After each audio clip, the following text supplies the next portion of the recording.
आज इंडिया में पेरेंटिंग धीरे धीरे एक इमोशन से ज्यादा एक फाइनेंशियल डिसीजन बनती जा रही है। एक रिपोर्ट के अकॉर्डिंग अर्बन इंडिया में एक बच्चे को 18 से 20 साल तक पालने का खर्चा लगभग 40 लाख से 45 लाख तक पहुंच सकता है और कुछ फैमिलीज के लिए 50 लाख से भी ज्यादा हो सकता है। लेकिन सबसे शॉकिंग बात ये नहीं है। सबसे शॉकिंग बात ये है कि मिडिल क्लास फैमिलीज को ये खर्चा एक साथ दिखाई ही नहीं देता। डायपर अलग, डॉक्टर अलग, स्कूल फीस अलग, कोचिंग अलग। और जब तक पेरेंट्स को रियलिटी समझ आती है तब तक बजट ऑलरेडी टूट चुका होता है। मैं क्लियर कर देता हूँ, ये वीडियोस बेबीज के अगेंस्ट नहीं है। ये वीडियो पेरेंटिंग के हिडन फाइनेंशियल साइड के बारे में है। क्योंकि सोशल मीडिया पर हमें बेबी की क्यूट फोटोज दिखाई जाती हैं, लेकिन कोई भी रिसीट्स नहीं दिखता। आज हम इमोशंस नहीं, नंबर की लैंग्वेज में बात करेंगे और देखते हैं कि middle class families financially pressure में क्यों आ जाती हैं। Middle class family monthly income लगभग 30,000 रुपए। बेबी आने से पहले बजट कुछ ऐसा था। Rent, food, electricity, transportation, savings और थोड़ा एंटरटेनमेंट, सब कुछ मैनेजेबल था। लेकिन बेबी आते ही पूरा बजट चेंज हो जाता है। Hospital bills, vaccinations, medicine, baby formula, diaper, clothes, baby products. और दिक्कत यह है कि ये खर्चे ऑप्शनल नहीं होते।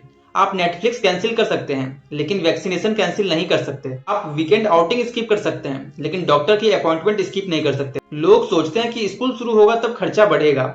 रियलिटी, खर्चा तो पहले दिन से ही शुरू हो जाता है। पहले 2 साल के बीच सबसे ज्यादा पैसा हेल्थ केयर और डेली केयर पर खर्चा होता है। Doctor visits, vaccination, medicine, baby food, feeding accessories, clothes. और अगर दोनों पेरेंट्स वर्किंग हैं तो डे केयर का एक्स्ट्रा एक्सपेंस। बिल छोटा लगता है लेकिन साल के एंड तक टोटल अमाउंट देखकर शॉक लग सकता है। फिर 3 साल की एज में प्री स्कूल, 5 साल की एज में स्कूल, 6 से 10 साल books, uniforms, transport, annual charges, sports, music classes, art classes और 11 साल के बाद स्कूल फीस और कोचिंग दोनों। फिर आते हैं gadgets, smartphone, laptop, online subscriptions. और अगर आप मेट्रो सिटी में रहते हो तो एजुकेशन सबसे बड़ा एक्सपेंस बन जाता है। मिडिल क्लास फैमिली में एजुकेशन ही लॉन्ग टर्म बजट को सबसे ज्यादा इफेक्ट करता है। फिर बात करते हैं अपॉर्चुनिटी कॉस्ट की।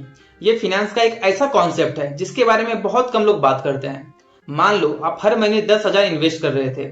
बेबी आने के बाद इन्वेस्टमेंट रुक गई, सेविंग्स कम हो गई, इमरजेंसी फंड खत्म हो गया। अब प्रॉब्लम सिर्फ एक्स्ट्रा खर्चा नहीं है, प्रॉब्लम यह है कि आपने फ्यूचर की वेल्थ क्रिएशन भी स्लो कर दी। मिडिल क्लास फैमिलीज इसी फेज में सबसे ज्यादा स्ट्रगल करती हैं। हम शादी प्लान करते हैं, फोन अपग्रेड प्लान करते हैं, वेकेशन प्लान करते हैं, लेकिन पेरेंटहुड, उसके लिए फाइनेंशियल प्लानिंग बहुत कम लोग करते हैं। और इसी वजह से लोग लोन्स लेने लगते हैं, क्रेडिट कार्ड्स यूज करने लगते हैं, सेविंग्स तोड़ने लगते हैं और धीरे धीरे फाइनेंशियल स्ट्रेस नॉर्मल लगने लगता है। बेबी आपको स्ट्रगल नहीं करवाता, अनप्लान्ड पेरेंटिंग आपको स्ट्रगल करवाती है। और शायद इसीलिए आज बहुत से यंग इंडियंस पेरेंटहुड के बारे में दोबारा सोच रहे हैं, क्योंकि पेरेंटिंग सिर्फ इमोशनल डिसीजन नहीं है, ये एक फाइनेंशियल डिसीजन भी है। और अगर आप फ्यूचर में पेरेंट बनना चाहते हैं तो नाम से पहले बजट डिसाइड कीजिए, क्योंकि प्यार बच्चे को खुश रख सकता है लेकिन प्लानिंग पूरी फैमिली को सिक्योर रखती है। और मिडिल क्लास की प्रॉब्लम कम इनकम नहीं है, प्रॉब्लम यह है कि फैमिली प्लानिंग से पहले फाइनेंशियल प्लानिंग नहीं होती।